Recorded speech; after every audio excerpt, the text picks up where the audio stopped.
कर दिए। ठीक है, स्टार्ट करिए। देखो हम लोग कैसा समझो, यहाँ ध्यान से सब कुछ समझिए। आज हम लोग को देखो बातचीत, देखो आज हमको सीखना है रिएक्शन इन सॉल्यूशन। एनसीईआरटी का एक टॉपिक है रिएक्शन इन सॉल्यूशन। समझो, स्टार्ट समझो, इधर बातचीत। अरे बी ग्रुप में आप जा सकते हैं क्या? टेंशन नहीं, कुछ नहीं आता समझ। अरे क्लास में जब शुरू हो जाए तो शांत रहना है।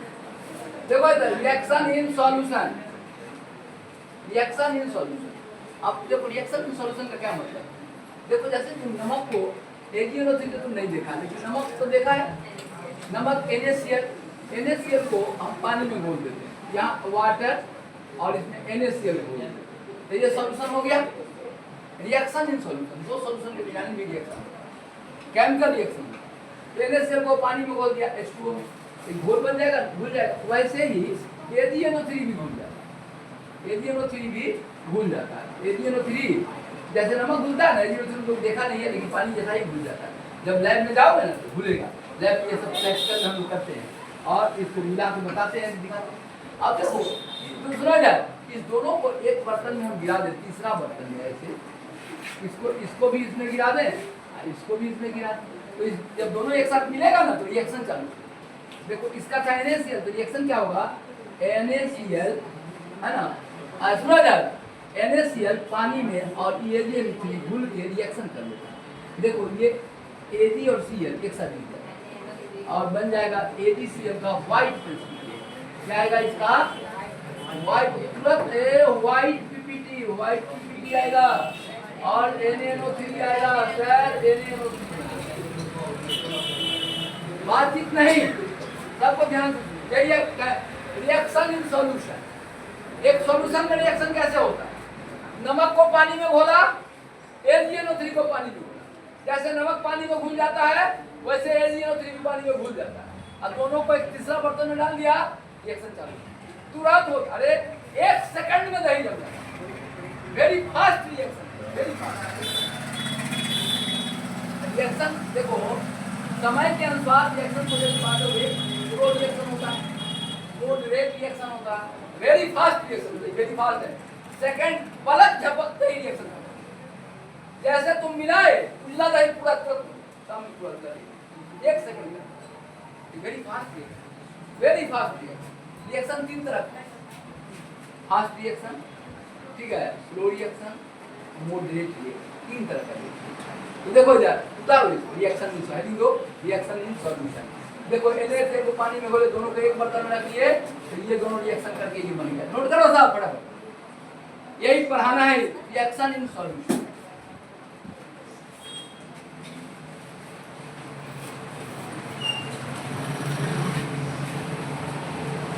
ठीक है, रिएक्शन इन सॉल्यूशन पढ़ाना है।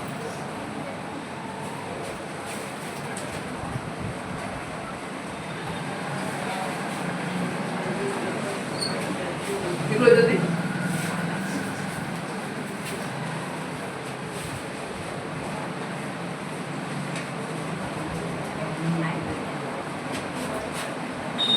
नोट कर लीजिए सब बराबर।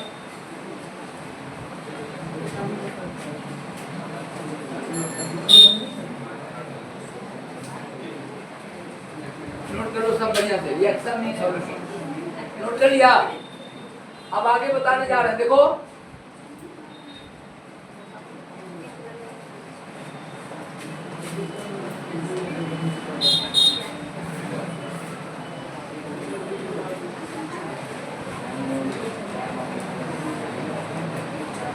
बातचीत नहीं हुआ है, बातचीत देख रहे हैं, कौन कौन ध्यान नहीं दे रहा, खड़ा करके क्वेश्चन करेंगे। नोट किया इतना? देखो 6 दिन में नोट करो तब ये ग्रुप ठीक था। जल्दी नोट करो साहब, जल्दी नोट करो, जल्दी नोट करो। देखो इसको नमक को पानी में घोले, तुम तो जान इसको घुलते देखा, ऐसे ही भी घुल जाता। और इस दोनों को हम लोग एक बार दोनों सॉल्यूशन को पानी को बर्तन में रख देंगे तो ये केमिकल रिएक्शन हो जाएगा और AgCl और क्या बन जाएगा? NaNO बन जाएगा। AgCl और NaNO3 सर ये व्हाइट प्रेसिपिटेट बनेगा। वेरी फास्ट रिएक्शन है। जब प्रयोगशाला में चलोगे तो दिखाएंगे कैसे बड़ी फास्ट केसिंग, 1 सेकंड में उल्टा दही बन जाता है, व्हाइट दही जैसा बन जाता है, मिलाए पलक झपकते पूरा दही 1 सेकंड में, वेरी फास्ट। ये रिएक्शन कहाँ हो रहा है? सॉल्यूशन में, गैस में नहीं, कहाँ हो रहा है? सॉल्यूशन में। अब देखो सॉल्यूशन में ये रिएक्शन हो रहा है, ध्यान से देखो, बहुत अच्छा। तो सॉल्यूशन में रिएक्शन में हम लोग को एनसीईआरटी क्या कहा पता है? तो सॉल्यूशन में रिएक्शन होता है, एक बार बोलो, साइंस में क्या होता है? तुम फिजिक्स में पढ़ा पहले यूनिट एंड मेजरमेंट, एक चैप्टर पढ़ा, यूनिट डायमेंशन, और फिर आगे पढ़ोगे मेजरमेंट, यूनिट एंड मेजरमेंट एक चैप्टर है। देखो साइंस में हम लोग मापते हैं, अंदाज से कोई काम नहीं करते। ये नमक का घोल बनाएंगे ना, चाहे 10 ग्राम पर लीटर, 10 ग्राम पर लीटर या 5 ग्राम पर लीटर, यहाँ एक पर लिखा रहेगा कागज में, साट देंगे। नमक का घोल है, कल दूसरा प्रयोग करना क्या है, भी समझ लेगा कि 1 लीटर में क्या ग्राम घोला गया है? 10 ग्राम। घोल की ताकत क्या है? घोल की ताकत अब सुनो सर, अरे 1-2 गिलास पानी है 1-1 लीटर, एक में तुम 100 ग्राम चीनी डाल दिया, तो दूसरा में 200 ग्राम चीनी डाल, किसमें घोल की ताकत ज्यादा हो? 200 ग्राम। मिठास क्या होता है? ज्यादा। यानी 1-1 लीटर पानी है 2 गिलास में, और एक में 1 किलो चीनी डाला, एक में 2 किलो चीनी डाला, किसका मिठास ज्यादा होगा? 2 किलो वाला। तो कहेंगे 2 किलो का तो घोल की ताकत ज्यादा है, घोल की ताकत कम है। तब घोल की ताकत इस टॉपिक में हमको एनसीईआरटी क्या कर रहा है कि घोल की ताकत बता दी, कैसे नापेगा ये घोल की ताकत, इतना ही बता। जाओगे ट्वेल्थ में आओगे तो दूसरा चैप्टर पढ़ाऊंगा, सॉल्यूशन चैप्टर ही पढ़ा, बहुत डिटेल में बताऊंगा, लेकिन हम चाहते हैं कि थोड़ा यहाँ भी थोड़ा अच्छा से बता दें तो बात समझ में आए। एनसीईआरटी का चुप रहिएगा, सॉल्यूशन नहीं बोलिएगा, कुछ नहीं बोलिएगा। अब घोल की ताकत पूरा भी नहीं बताइएगा, मोलालिटी बता दीजिए, मोलालिटी बता दीजिए, मोल फ्रैक्शन बता दीजिए, और उसमें बता दीजिए परसेंटेज, फिजिकल यूनिट। घोल की ताकत को हम 2 ढंग से नापते हैं, फिजिकल यूनिट में और केमिकल यूनिट। उसमें से थोड़ा थोड़ा कहा बता दीजिए, घोल क्या है भी नहीं बताइए, घोल की ताकत। हम सोचते पहले सॉल्यूशन क्या है बता देते, किस से सॉल्वेंट क्या होता है बता देते, क्या दोबारा फिर बता देंगे 12th में, अभी भी थोड़ा नॉलेज हो जाए तो पढ़ने में अच्छा लगेगा। इसलिए पहले हम बताएंगे व्हाट इज सॉल्यूशन, तब बताएंगे स्ट्रेंथ ऑफ सॉल्यूशन, और उसी में स्ट्रेंथ ऑफ सॉल्यूशन जैसे इसमें हम रिएक्शन करेगा, नहीं इसका मोलालिटी क्या होगा, इसका मोलालिटी क्या होगा, मोलालिटी नहीं समझते हो, ऐसा तो हो सकता है ये 10 ग्राम पर लीटर है, ये 5 ग्राम पर लीटर, दोनों का रिएक्शन हो सकता है। 5 ग्राम 1 लीटर में घुला हुआ है, और ये कितना घुला हुआ है? 10 ग्राम 1 लीटर में घुला हुआ है, तो दोनों का रिएक्शन। तो केमिस्ट्री में जब रिएक्शन कराते हैं, घोल बनाते हैं, तो मुट्ठी से नहीं घोल देते हैं, तौल के घोलते हैं। ये 3 मुट्ठी दे दिया, 5 मुट्ठी, घोल हो गया, नहीं ऐसा नहीं करते केमिस्ट्री में। जब तौल के क्या ग्राम क्या लीटर में घोले, अगला 2 महीना के बाद भी पढ़ना चाहेगा, देखो इसको, देखो मस्त है, यहाँ देखो बोर्ड पर ध्यान रख। तो कहने का अर्थ है कि ये घोल, ये जो भी हम लोग केमिस्ट्री में रिएक्शन कराते हैं, तो उसका घोल की ताकत नाप लेते हैं। तो घोल की ताकत हम 2 तरह से नापते हैं, फिजिकल यूनिट और कौन यूनिट में, केमिकल यूनिट में। थोड़ा सा रफ बता ही देते हैं, तब तुमको समझ में आएगा कि एनसीईआरटी कहा क्या इस टॉपिक को पढ़ाने के लिए। तो देखो इतना बना लिया, कह रहा कि घोल की ताकत बताइए, ये भी नहीं कहा ना घोल की ताकत, ताकि सब टर्म बता दीजिए हमको। यहाँ देखो 1 मिनट, अरे बाबू यहाँ देखो, 1 गिलास पानी में 1 किलो चीनी है और 2 किलो चीनी है, 1 गिलास 2 गिलास पानी है, दोनों में 1-1 लीटर पानी, एक में 1 किलो चीनी घोले, एक में 2 किलो चीनी घोले, घोल की ताकत सेम रहेगा, अलग अलग हो जाएगा। इसमें ज्यादा चीनी डालेंगे वो ज्यादा मीठा हो जाएगा, उसका घोल का ताकत ज्यादा होगा, इसमें कम डालेंगे तो घोल की ताकत कम होगा। तो ऐसे सुनो, तो जब हम लोग सॉल्यूशन में रिएक्शन कराते हैं तो नापते हैं प्रोडक्ट कितना बनेगा घोल की ताकत में, रिएक्टेंट कितना यूज हुआ घोल की ताकत में। तो घोल की ताकत होता है, उसको सॉल्यूशन का स्ट्रेंथ होता है, स्ट्रेंथ ऑफ सॉल्यूशन। देखो एक बात समझो, स्ट्रेंथ ऑफ सॉल्यूशन इसको हम लोग 2 तरीका से नापते हैं। एक नाप हमको डिटेल में बता देना है, एनसीईआरटी एकदम संक्षेप में कहा, लेकिन फिर हमको काम पड़ेगा, जितना बढ़िया तुम्हारा ब्रेन साफ हो जाएगा उतना हमको आसान होगा आगे पढ़ाने में। तो घोल की ताकत कौन को ढाल, फिजिकल यूनिट्स क्या बनाते हैं, फिजिकल यूनिट ऑफ स्ट्रेंथ। ध्यान देते रहेगा, पूरी बात समझ में आ जाएगा एनसीईआरटी का। Physical unit of strength of solution, इसमें पढ़ेंगे क्या, chemical unit of strength of solution, strength of ये देखिए बातचीत एकदम आ रहा है। Strength of solution, physical unit of strength of solution, chemical unit of strength of solution. Physical में क्या है देखो, हम लिख सकते हैं, देखो इसे नमक घोले पानी में, NaCl को घोला वाटर में, ऐसा भी हो सकता है। 10 ग्राम हम 1 लीटर में घोले, 5 ग्राम 1 लीटर में, हम लिखेंगे ग्राम पर लीटर। पहले हम क्या लिखते हैं, ग्राम पर लीटर, ग्राम पर लीटर पहला यूनिट। दूसरा यूनिट लिखेंगे हम लोग परसेंटेज। परसेंटेज में क्या होगा, परसेंटेज में क्या होगा पता है, 10% सॉल्यूशन है, मतलब 10 ग्राम NaCl 100 ग्राम पानी में घुला हुआ, 100 ग्राम सॉल्यूशन में, 10 ग्राम NaCl 100 ग्राम सॉल्यूशन में, पानी 90 ग्राम है और नमक से NaCl 10 ग्राम है, तो टोटल कितना हो गया 100 ग्राम, नहीं 100 ग्राम में 10 ग्राम है 10% हो, तो परसेंटेज में भी नापते हैं। और तीसरा यूनिट इसका होता है ppm, पार्ट पर मिलियन। ये तीनों पढ़ाना है फिजिकल यूनिट में। अब केमिकल यूनिट में क्या पढ़ाना पता है, केमिकल यूनिट में, इसमें केमिकल यूनिट पढ़ाना है हमको, इसमें केमिकल यूनिट पढ़ाना है, ये ऊपर लिख देता हूँ, यहाँ लिख देता हूँ। पहला पढ़ाना है केमिकल यूनिट पढ़ाना, पहला मोलारिटी,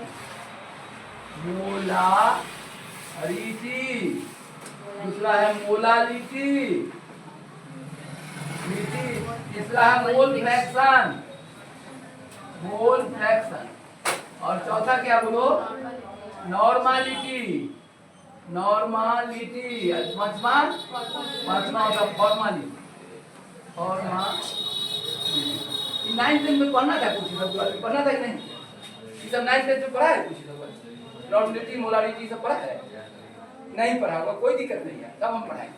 याद देखो इधर 1 मिनट बोलो था, अरे बाबा फिजिकल यूनिट कौन कौन हुआ, क्या क्या बोलो, फिजिकल यूनिट क्या हुआ, बोलो था ग्राम पर लीटर, फिर क्या हुआ परसेंटेज, आया हो क्या ppm, पार्ट पर मिलियन, ppm। अब बोलो केमिकल यूनिट में क्या क्या पढ़ना है, केमिकल यूनिट में क्या क्या पढ़ना बोलता, molarity, mole fraction, normality, formality, ये पढ़ना। लेकिन सुनो जरा, तुमको जान के एक बात आश्चर्य होगा कि तुमको इसमें से कुछ नहीं समझ आता अब, लेकिन ये तुम समझ रहा हो, ग्राम पर लीटर नहीं पता चल रहा है, 10 ग्राम पर लीटर मतलब 1 लीटर में क्या ग्राम होगा, 10 ग्राम। 5 ग्राम पर लीटर मतलब 5 ग्राम होगा।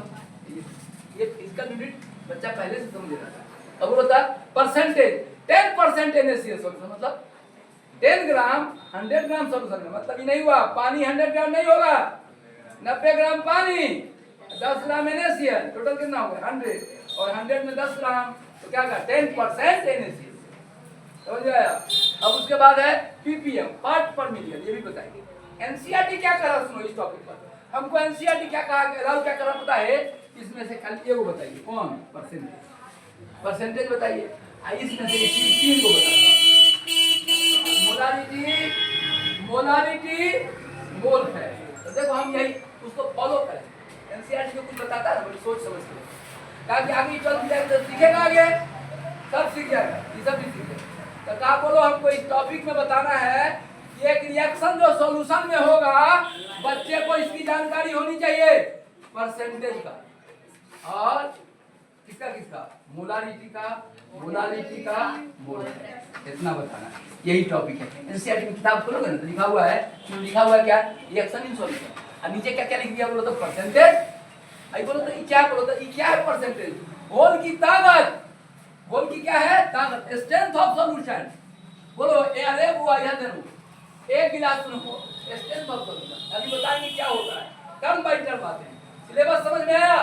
बोलो तो क्या NCERT में कौन कौन टॉपिक पढ़ना है, इसमें एक क्या पढ़ना, परसेंटेज, एक फिजिकल यूनिट पढ़ना परसेंटेज, केमिकल में से क्या पढ़ाना है, तीन को, कौन कौन, मोलारिटी या मोल फ्रैक्शन, अब बाकी कहाँ होगा 12th ये भी सब पढ़ाना है। और एक चैप्टर आएगा सॉल्यूशन, 12th में वहाँ सब डिटेल में पढ़ाएंगे, समझ में आया। हम तुम्हारे नॉलेज को साफ करना है, क्या क्या चीज पढ़ना है, बोलो टॉपिक का क्या नाम है, रिएक्शन इन सॉल्यूशन। सॉल्यूशन का जब रिएक्शन होगा तो रिएक्टेंट को हम मापते क्या है, स्ट्रेंथ ऑफ सॉल्यूशन में मापते, स्ट्रेंथ ऑफ सॉल्यूशन का ग्रोथ रखना, इसका भी इतना नोट कर लो, पूरा नोट कर लो, तब हम लोग शुरू करेंगे NCERT के साथ शुरू करेंगे क्या हम, लेकिन थोड़ा सा ही करेंगे। सॉल्यूशन क्या है, दो चीज बताएंगे, एक्स्ट्रा बताएंगे। सॉल्यूशन क्या है, अब स्ट्रेंथ ऑफ सॉल्यूशन क्या है, अब तक उसको मापते हैं हम लोग केमिकल यूनिट में। बात पूरा समझ में आ गया है। घोल की ताकत को हम 2 यूनिट में नापते हैं, क्या फिजिकल यूनिट और केमिकल। बोलो फिजिकल यूनिट में क्या क्या पढ़ना है, 12th में क्या क्या पढ़ना है बोलो तो, ग्राम पर लीटर, परसेंटेज, ppm। और केमिकल यूनिट में क्या पढ़ना है बोलो, molarity, mole fraction, normality, formality. लेकिन एनसीईआरटी का भी छोटा छोटा बच्चा है, बेसिक नहीं करना है, 12th में जाएगा तो सब सीख जाएगा। अभी 3 गो इसमें से एक गो इसमें सीखा, समझ गए। तो हम लोग पहले आज का क्लास पहले हम बताएंगे सॉल्यूशन क्या है, स्ट्रेंथ ऑफ सॉल्यूशन क्या है, और जो एनसीईआरटी का उतना हम लोग डिस्कस करेंगे, ठीक है। काहे कि आगे 12th में फिर मेहनत करना है, लेकिन हम तुमको सब नाम लिख दिए इसलिए 12th में ये सब बताना है, सब बताएंगे, ठीक है। चलो अब आप लोग टॉपिक आपको क्लियर हो गया है। अब हम शुरू करने जा रहे हैं what is solution and what is strength of solution. नहीं बात समझे, क्या लिखते पहले हम क्या बताएंगे, what is solution and what is strength of solution. लिखो रिएक्शन इन सॉल्यूशन में लिखिए, टॉपिक लिखिए आगे स्ट्रेंथ ऑफ। सुनो ध्यान से, हम पहले लिखते हैं सॉल्यूशन क्या है और दूसरा टॉपिक क्या बताएंगे, लिखो सॉल्यूशन। सब समझ गया है, नोट कर लिया था सब, नोट कर लिया ना सब, 12th तक का क्लियर हो गया। फिर हम लोग आगे दोबारा ये चैप्टर पढ़ेंगे। 12th में जाओगे तो फिजिकल केमिस्ट्री में दूसरा चैप्टर सॉल्यूशन ही पढ़ना है, वहां और डिटेल में बताएंगे।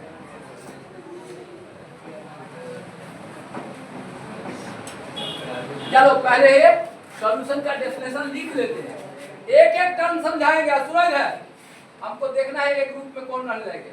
हम जब समझा के इंड करेंगे तो कहेंगे बोल बताओ, समझा के जैसे हम इंड पर आएंगे एक एक टर्म समझाएंगे और उसके बाद बोल दे रहा है, देखेंगे कौन एक समझाने के तुरंत बाद कौन बोल देता है। देखो सॉल्यूशन का डेफिनेशन, देखो सॉल्यूशन क्या है, देखो the homogeneous mixture.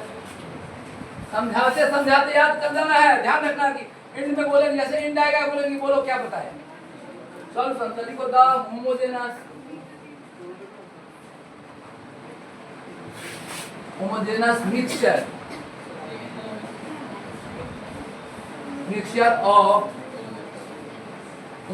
Mixture of two or more substance, to or मोर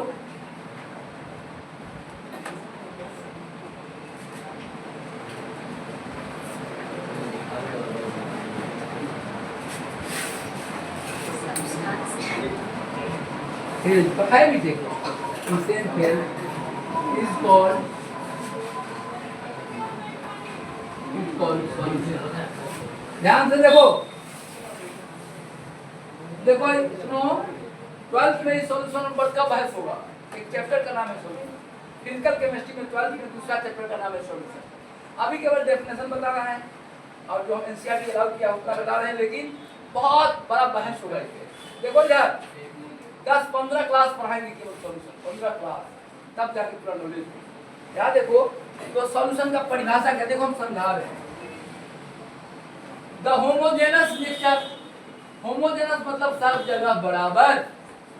खिचड़ी में नमक मिलाते हैं तो क्या कर देते हैं, खिचड़ी में नमक डालते हैं, एक ही जगह नहीं छोड़ते हैं। होमोजेनस, होमोजेनस मतलब सब जगह बराबर, सब जगह क्या करना है, होमोजेनस कर देते। नमक डाल के खिचड़ी में जब नमक डालते हो ना तो करछुल लेकर ऐसे ऐसे करके हो क्या करते हो, होमोजेनस। होमोजेनस का मतलब सब जगह बराबर। पहला लाइन क्या है, क्या बोलते बोलते लास्ट में बोलते रहा पूरा, द होमोजेनस मिक्सचर। दो चीज को मिला दिया, नमक का चावल दाल सबको मिला दिया, तो अब दो चीज मिला होगा तो होगा 2, अब मोर देन 2 भी हो सकता है। एक गिलास पानी में हम 1 चम्मच नमक 1 चम्मच चीनी भी घोल देते, एक चीज घोले कि 2 चीज घोल दिया, तो 2 घोले 2 चीज का, अरे सॉल्यूशन 2 चीज का हो गया कि 2 से अधिक भी हो सकता है। अधिक तो क्या लिखे परिभाषा बोलो, होमोजेनस का क्या मतलब, होमोजेनस का मतलब होमो नहीं समझ जाए, होमोजेनस मतलब क्या नहीं है, होमोजेनस मतलब सब जगह बराबर, सब जगह बराबर, आवाज आना चाहिए, सब जगह। होमोजेनस मतलब सब जगह इक्वल, इक्वल यूनिफॉर्मली डिस्ट्रीब्यूटेड, सब जगह बराबर नहीं।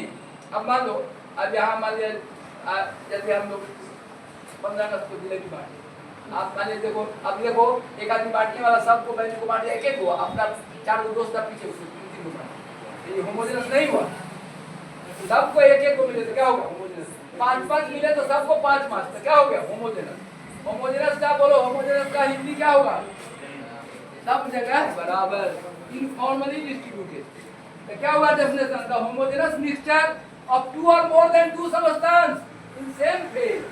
अब बोलो होमोजेनस मिक्सचर ऑफ 2 और मोर देन 2 सबस्टेंस, बोलो सॉल्यूशन में 2 ही चीज घुल सकता है कि 2 से अधिक भी घुल सकता है। एक गिलास पानी में उसी 1 चम्मच पहले चीनी घोल दिया और उसी में 1 चम्मच नमक भी घोल सकते हैं, और भी कुछ घोल सकते हैं, HNO3 भी घोल सकते हैं। तो बोलो 2 ही चीज हो सकता है कि 2 से अधिक हो सकता है, 2 भी हो सकता है तो भी सॉल्यूशन कहेंगे, 2 से अधिक भी रहेगा। तो बोलो इतना लाइन अब याद हो गए, बोल के देखते रहना, अंत में आएंगे कहेंगे बोलो क्या पहला लाइन बोलो था, द होमोजेनस मिक्सचर ऑफ 2 और मोर देन 2 सबस्टेंस, 2 या 2 से अधिक वस्तु का होमोजेनस मिक्सचर, तब होमोजेनस इन सेम फेज। अरे नमक बाहर में सॉलिड था, पानी में क्या हो गया लिक्विड हो गया, सॉल्यूशन में आ गया एक फेज। बालू को पानी में घोलेगा तो सेम फेज नहीं है, बालू सॉलिड आ जाएगा, पानी लिक्विड आ जाएगा, तब उसको सॉल्यूशन नहीं कहेंगे। बालू को पानी में घोलोगे तो सॉल्यूशन नहीं कहेंगे, काहे, बालू सॉलिड का सॉलिड रह गया, अब पानी लिक्विड का लिक्विड रह गया। नमक को पानी में घोलोगे तो नमक भी कौन एक फेज में आ जाएगा, जो सॉल्वेंट का फेज है उसी में आ जाएगा। बस सेम फेज का मतलब एक ही फेज होता है, सॉल्यूशन एक ही। बालू पानी में 2 फेज होगा, बालू सॉलिड पानी लिक्विड 2 फेज, और नमक को पानी में घोले तो क्या होना चाहिए, सेम फेज, एक ही फेज में। बालू को पानी में घोले तो सॉल्यूशन नहीं कहेंगे, मिक्सचर कहेंगे, नहीं समझा, मिक्सचर कहेंगे। सुनो सस्पेंशन कहेंगे, लेकिन उसको सॉल्यूशन नहीं। तो बोलो सेम फेज समझ में आया, बोलो तो नमक पानी में घोले, बोलो सॉल्यूशन होगा कि नहीं होगा, बोल। अब हमको लगता है परिभाषा तुमको याद हो गया, क्या परिभाषा बोलो, द होमोजेनस मिक्सचर ऑफ 2 और मोर देन 2 सबस्टेंस कौन सेम फेज, मतलब समझा, बालू पानी को घोले तो सेम फेज होगा, क्या फेज होगा 2 फेज, बालू हो जाएगा सॉलिड फेज, पानी हो जाएगा लिक्विड फेज, सॉल्यूशन 2 फेज में नहीं होगा, सॉल्यूशन 1 फेज। नमक को पानी में घोले तो कौन फेज हो जाएगा, एक फेज में आ जाएगा। नमक बाद में कुछ देर बाद नमक दिखाई नहीं पड़ेगा, तब हमारे ब्रेन में खाली सॉल्यूशन दिखेगा। बालू पानी में घोल दोगे तो सॉल्यूशन नहीं होगा, सेम फेज में नहीं। क्या डेफिनेशन कितने लोगों को याद हो गया, क्या बोलो तो definition, the homogeneous mixture of 2 और more than 2 substance in same phase याद हो गया। जब 12 में आएंगे बाबू घंटों बहस चलेगा।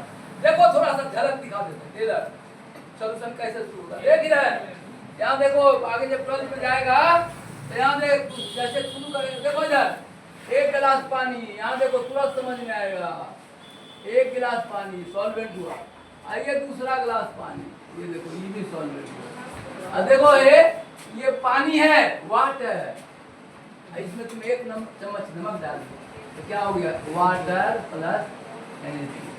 अभी सॉल्यूशन तो हो गया, सॉल्यूशन तो हो गया। अभी सुनो क्या पढ़ना है 12, थोड़ा सा एक झलक दीजिए 12 में क्या पढ़ना है। ये पानी है वाटर, इसका बॉइलिंग पॉइंट 100 डिग्री सी, और जैसे तुम नमक का 1 चम्मच नमक डाल दिया, इसका boiling 105 degree C, 100 boiling point बदल जाए, एलिवेशन इन बॉइलिंग पॉइंट। जैसे नमक घोले तो पानी अब 100 डिग्री पर नहीं खोले, जैसे पानी 100 डिग्री पर नहीं खोले तो समझा पानी शुद्ध नहीं है, सॉल्यूशन है। शुद्ध पानी कितना डिग्री पर खोलेगा, 100 डिग्री पर, और नमक डाल दोगे पानी नहीं रह जाएगा, क्या हो जाएगा, सॉल्यूशन। सॉल्यूशन का बॉइलिंग पॉइंट हमेशा ज्यादा होता है पानी से, समझ गए, जितना ज्यादा नमक घोल दोगे उतना बॉइलिंग पॉइंट होता है, बॉइलिंग पॉइंट भागते जाएगा 105 110 समझ रहे। तो बोलो वो बॉइलिंग पॉइंट पानी का ज्यादा होता है कि सॉल्यूशन का ज्यादा होता है। देखो एक बात सुनो, 1 चम्मच नमक डाल देने के बाद पानी का सारा प्रॉपर्टी बदल जाता है, बॉइलिंग पॉइंट बदल जाता है, मेल्टिंग पॉइंट बदल जाता है, फ्रीजिंग पॉइंट बदल जाता है, वेपर प्रेशर चेंज कर जाता है, सारा प्रॉपर्टी चेंज कर जाता है। 12 में तुमको यही पढ़ना है कितना चेंज कितना बॉइलिंग पॉइंट, हम यदि 100 ग्राम नमक डाल दें तो कितना बॉइलिंग पॉइंट बढ़ेगा, कैलकुलेट करके निकालें, समझे ना, बात समझो। और ये रहा वाटर, सुनो था वाटर और सॉल्यूशन का प्रॉपर्टी सेम रहता है कि बदल जाता है, बदल जाता है। तो यही तुमको 12 में हम पढ़ाएंगे, जैसे पानी में 1 चम्मच नमक डाल देते हैं वो पानी नहीं रह जाता, सॉल्यूशन, और उसका सारा प्रॉपर्टी पानी से अलग हो जाता है। बॉइलिंग पॉइंट बढ़ जाता है, फ्रीजिंग पॉइंट घट जाता है, वेपर प्रेशर घट जाता है ना, बहुत सारा प्रॉपर्टी, सारे प्रॉपर्टी को जैसे तुम ये 12th अब शुरू करेंगे, इसका डिस्कशन लंबा बहस चलेगा, लेकिन अभी तो तुम 11th में है, एनसीईआरटी कहा कि परिभाषा नहीं बताइए, खाली कहीं परसेंटेज बता दीजिए, मोलारिटी बता दीजिए, लेकिन केवल ऊपर से बता देने में हम संतुष्ट नहीं हो पाते, थोड़ा सा बेसिक आ जाए कि क्या बात है। तुमको सॉल्यूशन का परिभाषा आ गया, और 12th में जाओगे तो यही पढ़ना है, 1 गिलास पानी या 1 गिलास सॉल्यूशन, नमक घोले, बोलो यदि कोई पानी 100 डिग्री पर नहीं खौल रहा है, इसका मतलब वो पानी नहीं है, सॉल्यूशन है। सॉल्यूशन का बॉइलिंग पॉइंट हमेशा ज्यादा आ जाएगा, समझे ना बात को, इसलिए कितना ज्यादा आ जाएगा, कैसे बदल जाएगा, क्यों बॉइलिंग पॉइंट बढ़ गया, सब पढ़ना, क्यों बढ़ गया वो सभी पढ़ना। आईआईटी वाले बच्चे को नमक डालने पर बॉइलिंग पॉइंट क्यों बढ़ गया, फ्रीजिंग पॉइंट क्यों घट गया, आईआईटी को सब पढ़ना, क्यों बढ़ गया, क्यों घट गया, इंटर वाले को पढ़ना है बढ़ गया, बॉइलिंग पॉइंट बढ़ गया, आईआईटी वाला पहले पूछा जाएगा कि पानी नमक डालने पर बॉइलिंग पॉइंट क्यों बढ़ गया, सब सिखाएंगे कल, ठीक है। अभी हम लोग इतना सीख लिए, चलो सॉल्यूशन का डेफिनेशन याद हो गया सबको, क्या है, what is solution, homogeneous mixture of two or more cells whose substance same phase is called solution। अब चलो, अब हम तुमको एनसीईआरटी की तरफ लिए चलते हैं, एनसीईआरटी का स्ट्रेंथ ऑफ सॉल्यूशन थोड़ा थोड़ा बताएं, तो हम आप आते हैं स्ट्रेंथ ऑफ सॉल्यूशन, टॉपिक का क्या नाम था बोलता है, रिएक्शन इन रिएक्शन, हम सॉल्यूशन बता दिए। अब सॉल्यूशन जो बनता है बाबू थोड़ा सा और परिभाषा समझ गए। अब चलो नमक को खाते हैं, यहाँ देखो पानी में नमक को मिलाया ना, तो नमक को खाते हैं सॉलिड, ये NaCl सॉलिड, पानी को क्या कहते हैं सॉलिड, जो ज्यादा रहता है उसको सॉल्ट, जो कम रहता है उसको, ठीक है, जो घुल गया घुल्ली, जो घोल दिया घोलक, हिंदी में कहते हैं घोलक और घुल्ली, इंग्लिश में बोलते हैं सॉल्वेंट, सॉलिड, सॉलिड माने जो घुल गया, घुल्ली कहते हैं, घुल्ली माने घुलने लायक नहीं, पानी रख दिया पानी घुल हो जाएगा, घुलने नहीं किया, नमक को पानी में रख दिया नहीं घुल गया, समझ गया, हिंदी में बोलते हैं घुल्ली घोलक, इंग्लिश में बोलते हैं सॉलिड सॉल्वेंट, ठीक है। पानी क्या हुआ बोलते हैं, पानी क्या हुआ, पानी क्या हुआ सॉल्वेंट, और नमक क्या हुआ, हम लोग लिखे सॉल्यूशन बराबर ऐसे लिखे सॉल्वेंट, सॉल्वेंट प्लस सॉल्यूट बराबर क्या लिखेंगे सॉल्यूशन, सॉल्वेंट क्या होगा लिखेंगे those component of solution having larger amount, larger क्या रहेगा, लार्जर अमाउंट, ये होगा लार्जर अमाउंट, लार्जर अमाउंट, ये होगा स्मॉलर अमाउंट, स्मॉलर अमाउंट, लिख लो, आगे बहुत डिटेल में सीखेंगे। जो ज्यादा रहेगा वो सॉल्वेंट होगा, पानी सॉल्वेंट हुआ और नमक सॉल्यूट हुआ, ठीक है। अच्छा याद रखना है, यहाँ देखो ये इसका मोल मानेंगे N1 मोल, मोल पढ़ा है मोल, N1 मोल, इसका क्या मोल है N2 मोल, इसका क्या मोल हो जाएगा N1 प्लस N2 मोल ना। अरे सॉलिड, सॉलिड के सॉल्वेंट क्या हुआ N1 मोल, और सॉलिड क्या हुआ N2 मोल, आई क्या हुआ तभी N1 बोलेंगे आप इस चैप्टर में, तो बोलो N1 का क्या मतलब होगा, N1 मतलब मोल ऑफ सॉल्वेंट, N2 मतलब N1 प्लस N2 मतलब सॉल्यूशन का नंबर, नहीं हो गया तो लिख लो, सब लिख लो, थोड़ा सा जब बोलेंगे चर्चा चलेगा कुछ ना डिस्कस होगा, ठीक है, लिख लो।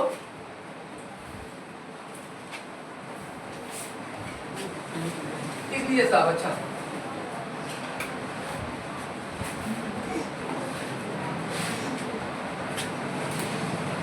लिखिए,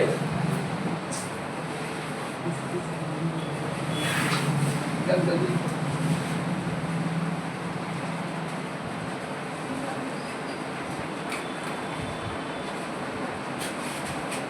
देखो, हम लोग इतना पढ़ के आगे देखते हैं पढ़ने से N1 मोल N2 मोल N1 प्लस N2 मोल।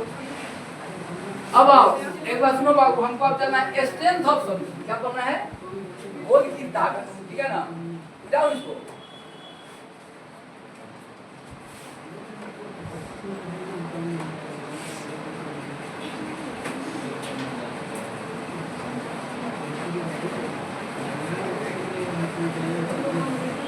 अक्षरों को है यहाँ ना घोल की ताकत स्ट्रेंथ ऑफ सॉल्यूशन। अब तुमको समझाना है strength of solution, strength of solution, strength of solution, घोल की ताकत। हिंदी में बोलेंगे घोल की ताकत, स्ट्रेंथ ऑफ घोल कैसे बताएगा। अब तो घोल की ताकत को कैसे डिफाइन करें।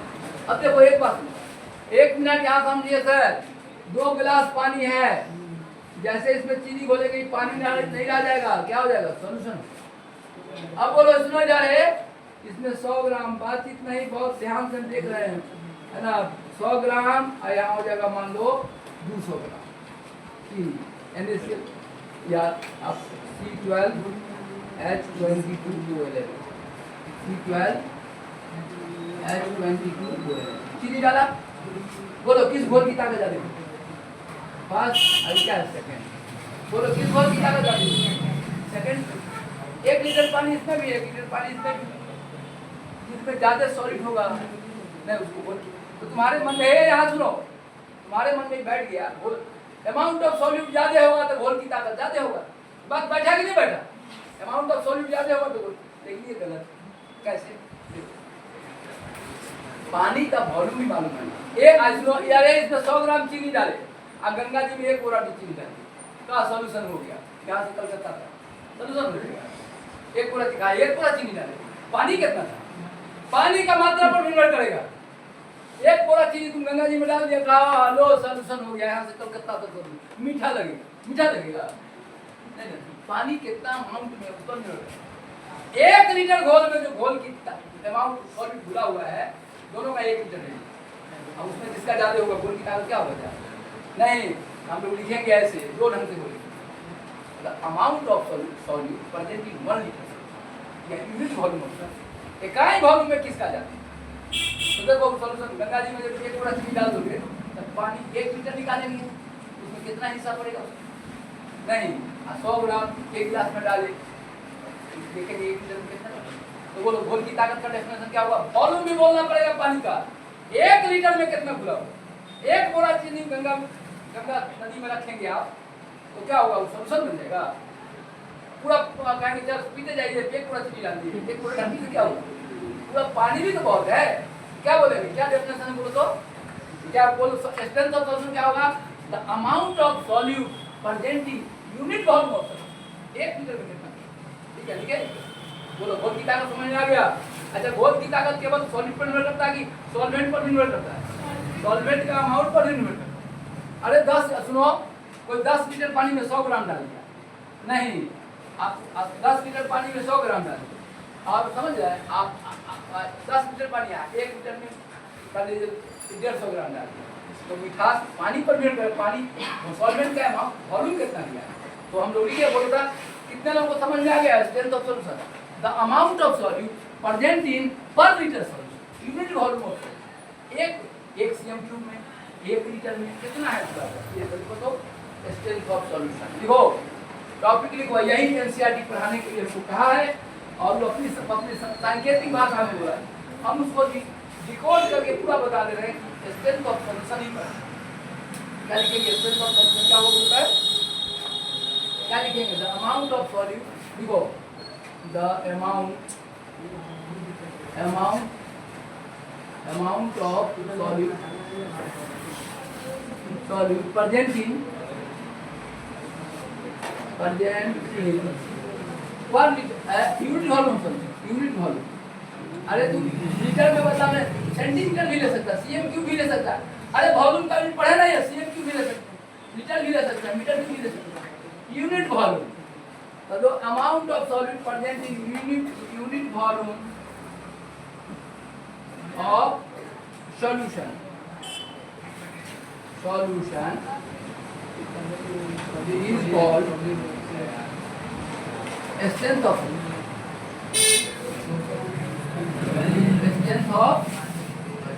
solution। घोल की ताकत इकाई आयतन में घुली का जो मात्रा घुला होता है स्ट्रेंथ ऑफ सॉल्यूशन, ठीक है।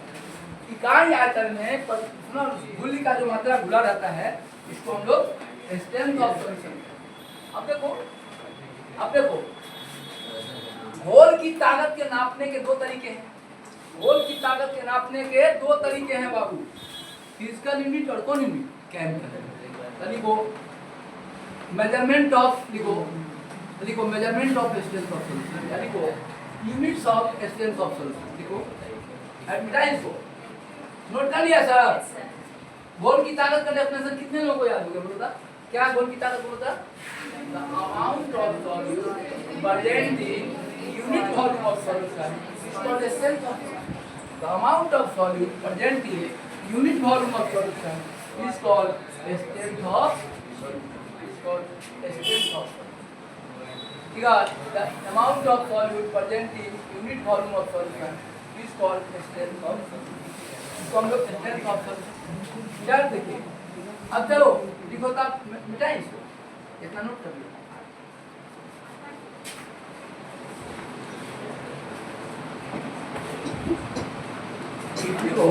हम लोग यहाँ जोड़ दें पीछे, यूनिट ऑफ स्ट्रेंथ। यूनिट क्या होता है?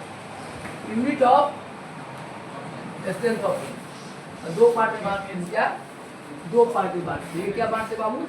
Physical unit. क्या बांटते हैं? Physical unit. दूसरा क्या होता है? Chemical unit. फिजिकल यूनिट और केमिकल यूनिट बोल रहे। फिजिकल यूनिट आसान होता है। पहला क्या है इसमें पढ़ना? ग्राम पर लीटर। ग्राम पर लीटर, ग्राम पर लीटर, ग्राम पर लीटर। दूसरा पढ़ना परसेंटेज, परसेंटेज। तीसरा पढ़ना पीपीएम। ये सब 12th में पढ़ाएंगे पीपीएम। अभी एनसीईआरटी कहा है सुना जा रहे, ये कोई बता दीजिए कौन? परसेंटेज। ठीक, और केमिकल यूनिट में पढ़ना है। देखो पहला क्या पढ़ना बोलो, याद है? Molarity, molarity, molarity. दूसरा पढ़ना है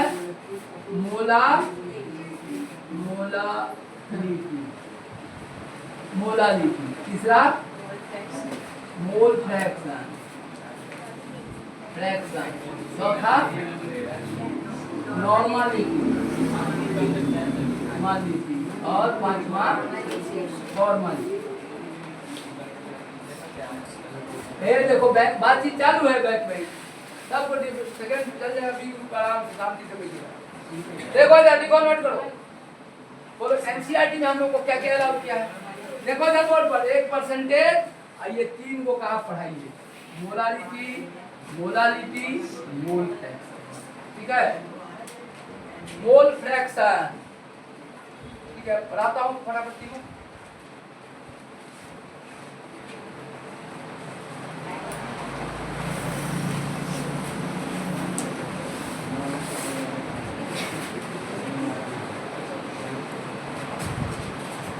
ठीक है, देखो यहाँ बोर्ड पर सर, देखो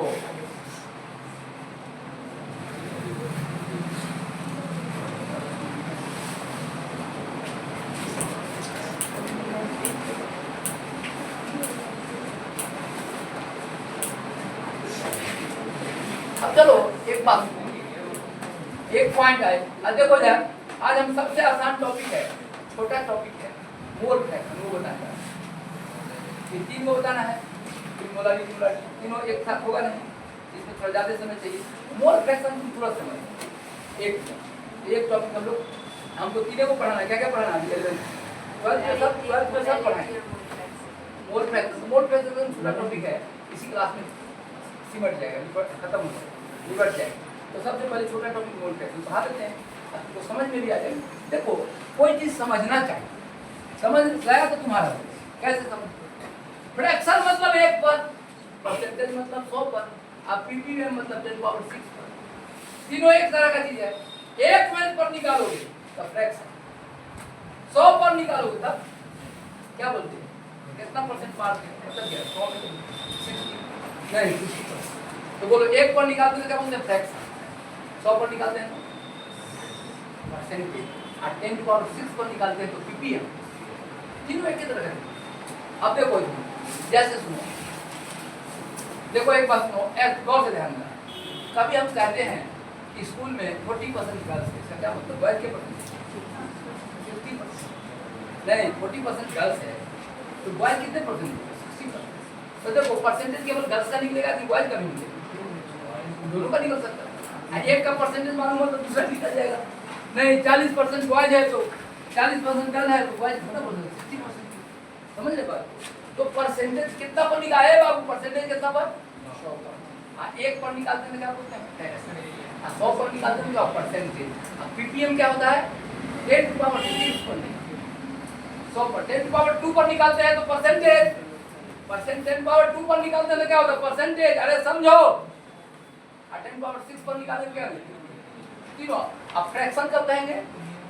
जब 1 पर। देखो आज कैसे पता चलेगा। अब बोलो अरे पर 1 मिनट तुम लोग परसेंटेज तो पहले से अवगत हो। परसेंटेज जो निकालते हैं, मान लीजिए हम एक स्कूल में 2 तरह के स्टूडेंट बॉयज और गर्ल्स पढ़ते हैं, दोनों का परसेंटेज है तो कितना होगा? 100। बॉयज 60% है तो गर्ल क्या हो जाएगा? 40% नहीं हो जाएगा। तो परसेंटेज केवल बॉयज का निकलेगा कि गर्ल्स का भी निकलेगा? अब बोलो सॉल्यूशन में सुनो, सॉल्यूशन 2 चीज से मिलकर बना होता है बाबू, सॉल्वेंट और क्या? सॉल्यूट। तो परसेंटेज किसका निकलेगा? सॉल्यूट का भी सॉल्वेंट का भी, दोनों का निकल सकता है। मोल फ्रैक्शन किसका निकलेगा? सॉल्यूट का भी निकल सकता है, किसका निकल सकता है? नहीं समझ में आया। परसेंटेज कहाँ वाले एकदम छोटा चीज है, ब्रेन पर सजाओ ना सर, फिर जिंदगी भर अधूरा रह जाएगा। नहीं समझा? बोलो फ्रैक्शन रहेगा कितना पर निकालेगा? फ्रैक्शन कितना पर? 1 पर। परसेंटेज कितना पर? 100 पर या 10 पावर 2 पर। अब पीपीएम कितना पर? 10 पावर 6। लेकिन हमको आज क्या सिखाना होगा? Mole fraction. नहीं, 1 मोल सॉल्यूशन में सॉल्यूट का जितना मोल होगा वही कहलाएगा उसका मोल फ्रैक्शन। 1 मोल सॉल्यूशन में सॉल्वेंट का जितना मोल होगा वही उसका mole fraction. Number of mole of solute present in 1 mole solution. Number of mole of solute present इन कितना?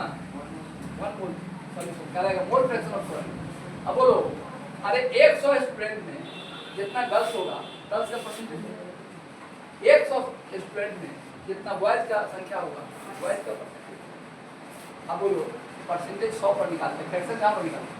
1 पर। तो बोलो सर मोल फ्रैक्शन का परिभाषा कितने को ब्रेन में सेट करिए? 1 मोल सॉल्यूशन में, अरे हम क्या बोलते हैं?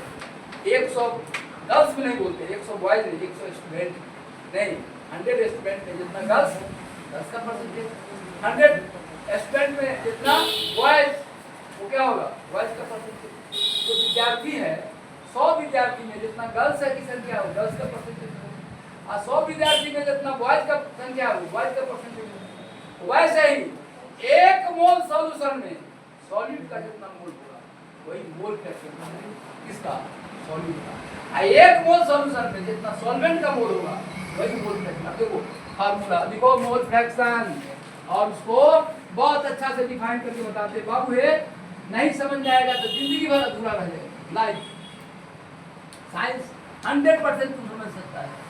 भाग्य में यदि कंपटीशन लिखा हुआ है तो पूरा दिमाग बोर्ड पर लगाओ, सब कुछ याद हो जाएगा, तुम्हारा हो जाएगा। हम अपने मन से चाह रहे हैं कि सब कुछ तुम्हारा हो जाए। निके जा का कॉलेज, निके जा कॉलेज का स्टूडेंट, समझ गए? पूरा चाहते सब तुमको आए, एक छटाक रखना नहीं। या ध्यान दे तो बोलो आज हम सिखाने जा रहे हैं मोल फ्रैक्शन।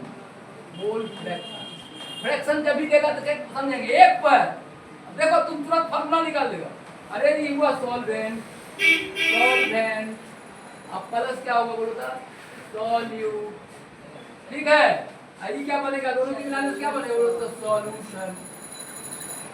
सॉल्यूशन। देखो ये हुआ सॉल्वेंट, ये हुआ सॉल्यूट, ये क्या हुआ? सॉल्यूट। ठीक है, अब देखो हम सॉल्वेंट के मोल कभी बताए क्या मोल मानते हैं? N1 नहीं, सॉल्यूट के मोल को N2, और सॉल्यूशन का मोल क्या हो जाएगा बोलो? N1 + N2। अब देखो तुम फार्मूला निकाल देगा मोल फ्रैक्शन का। क्या है मोल फ्रैक्शन? 1 मोल घोल में, 1 मोल घोल में सॉल्यूट का जितना मोल होगा वही उसका मोल फ्रैक्शन है। 1 मोल सॉल्यूशन में सॉल्वेंट का जितना मोल होगा वही उसका सॉल्वेंट का जितना मोल सॉल्वेंट का मोल फ्रैक्शन। अरे परसेंटेज केवल बॉयज का ही होता है, गर्ल्स का भी नहीं होता।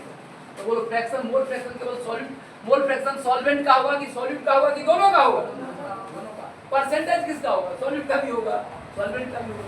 नहीं और अब चलो आप लोग हम लोग समझ रहे हैं। अब तुरंत हम लोग देखो कैसे फॉर्मूला लिखा है। देखो हम कह रहे हैं, देखो कह रहे हैं ऐसे समझो, देखो क्या बोलो, यहाँ ध्यान दो, N1 प्लस N2 मोल इसका है सॉल्यूशन, सॉल्यूशन सॉल्यूशन। बोलो इसमें सॉल्वेंट कितना मोल है, कितना मोल सॉल्वेंट है? N1 मोल, N1 मोल सॉल्वेंट, सॉल्वेंट N1 मोल सॉल्वेंट, N1 प्लस N2 मोल सॉल्यूशन में कितना मोल सॉल्वेंट है? N1 बोल, क्योंकि इतना बोल इसलिए बोलो, तुम बताओ, बोलो एक मोल में कितना क्या होगा भाई, बोलो N1 बाय N1 प्लस, आ गया फार्मूला N1 प्लस, इसी को बोलते हैं X1, क्या बोलते हैं? मोल फ्रैक्शन ऑफ 1 मोल। अब X2 क्या होगा, बोलते हैं X2 क्या होगा, X2 क्या होगा जल्दी बोल, देखे X1 कितना हुआ? N1 बटा N1 प्लस N2, बोल ये किसका हुआ? सॉल्वेंट का, सॉल्यूट का क्या होगा? X2, N2 आ गया, फार्मूला भी याद हो गया, कैसे फार्मूला आया वो भी समझ गया, अब परिभाषा भी याद हो गया। बोलता बोलो mole fraction of solvent, mole fraction of solvent का डेफिनेशन क्या होगा? Number of mole of solvent presenting 1 mole of कौन सी, देखो था N1 प्लस N2 में था N1 मोल, अरे N1 प्लस N1 मोल था, एक में कितना हो जाएगा? N1 बटा, यही मोल फ्रैक्शन हो गया, इसको X1 बोलेंगे। बोलो X2 क्या होगा, बोलता X2 इसी तरह से X2 बराबर क्या होगा, बोलता सिमिलरली X2 बराबर क्या होगा? N2 बटा कितना, ऐसे ही ना बनाएंगे, N1 प्लस N2 में N2 है, एक मोल में क्या हो जाएगा? N2 बता दे फिर से कि समझ में आ गया, आ गया ना? बोलो था X1 बराबर कितना, X1 क्या है? Mole fraction of solvent, X2 क्या है? अच्छा आप यदि सुनो दोनों का मोल दे दे तो मोल फ्रैक्शन नहीं निकल जाएगा, निकलेगा कि नहीं निकलेगा? बोलो आप, बोलो हम एक क्वेश्चन में मान लेते हैं जो समझ आ जाएगा। अच्छा डेफिनेशन भी समझ गया, सुनो इधर, कुछ विद्यार्थी ऐसे भी याद कर जाता है, कमजोर बच्चा कैसे याद करता है? The ratio of mole of solute but the total mole of solution is called mole fraction of solution. अच्छा किसका होगा मोल फ्रैक्शन ऑफ सॉल्यूट, क्या होगा? सॉल्यूट। अब बोलो इसमें किसको क्या बोलेगा? The ratio of number of mole of क्या solvent and total mole of solution is called mole fraction. ऐसे भी कर सकते हैं, दोनों का रेशियो है ना, सॉलिड का मोल, सॉल्वेंट का मोल, टोटल सॉल्यूशन का मोल, ये क्या बोलो? सॉल्यूट का मोल, टोटल का मोल, इसको भी कह सकते हैं। डेफिनेशन लिखो, लेकिन अच्छा विद्यार्थी कैसे बोलते? एक मोल कौन सी में? सॉल्यूशन में, सॉल्यूट का जितना मोल होगा वही सॉल्यूट का मोल फ्रैक्शन कहलाएगा। मोल फ्रैक्शन, फ्रैक्शन मतलब कितना पर निकालना होता है? फ्रैक्शन मतलब कितना पर बोलो? 1 पे, परसेंटेज मतलब 100 पे, और ppm मतलब ये कितना को निकालेंगे? एक N1 बटा N2, अभी फॉर्मूला रखना पड़ेगा कि समझ में आ गया? आ गया तो N1 बोल, क्या कि इसका देखो सॉल्यूशन N1 प्लस N2 था, तो इसमें N1 मोल था, एक मोल में कितना रहता? तो डेफिनेशन भी अब तुमको याद हो गया, तो क्या बोले? नंबर ऑफ क्या है? Number of mole of solute present, कितना मोल सॉल्यूशन? 1 मोल सॉल्यूशन, इसका मोल फ्रैक्शन। दूसरा परिभाषा भी रहता है किताब में लिखा हुआ, क्या कहता है? Ratio of number of mole of कौन सी? Solute, solvent and total mole of solution, इसका मोल फ्रैक्शन। दोनों सही है, इसको देख के बोल रहा है। असली परिभाषा कौन होगा बोलो?